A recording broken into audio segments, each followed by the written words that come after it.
Hey guys, this week's video comes to you in 4 parts. Part 1 is Orlando. So it used to be that even when these horrible national tragedies happened, I would always find a silver lining in that even though people would be dead, this would at least open a national dialogue about stuff like homophobia and Islamophobia and gun control, right?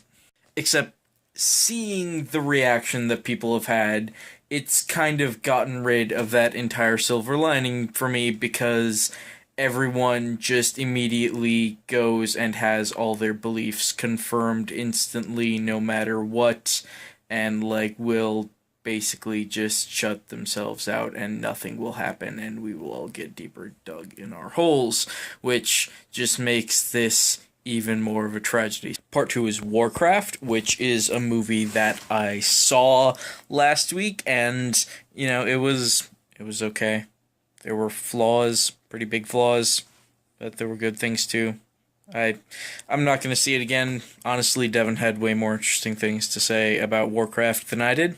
Part 3 is Finding Dory, which I saw just yesterday with my family, and it is a good movie to see with your family, because it's very family-focused. It's very, just the themes of it are very familial, and it was good. It was very good. Its problems of it were having the characters learn the same thing they learned in the last Finding Nemo. That was a thing, but also, other things happened, other themes, and they were very good, and ultimately it was just, it was a darn good movie. I approve of it. Lots of subtext about raising disabled children. Part 4 is this book, Before the Storm, Barry Goldwater and the Unmaking of the American Consensus, which is a book by Rick Perlstein, who has also written books such as,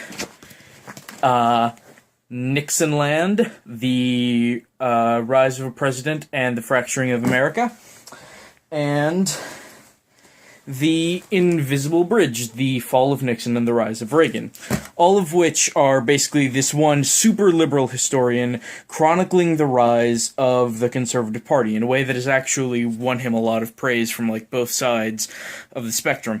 And ultimately, these are just really good history books that I've been super into recently.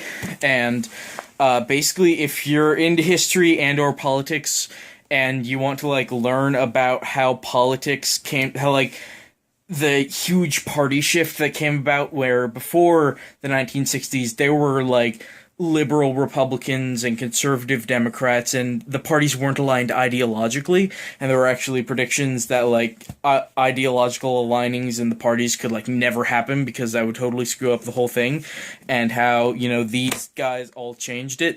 This is a really good series. I'm flying through it, but mostly because I'm just super interested in history and I'm a nerd that way.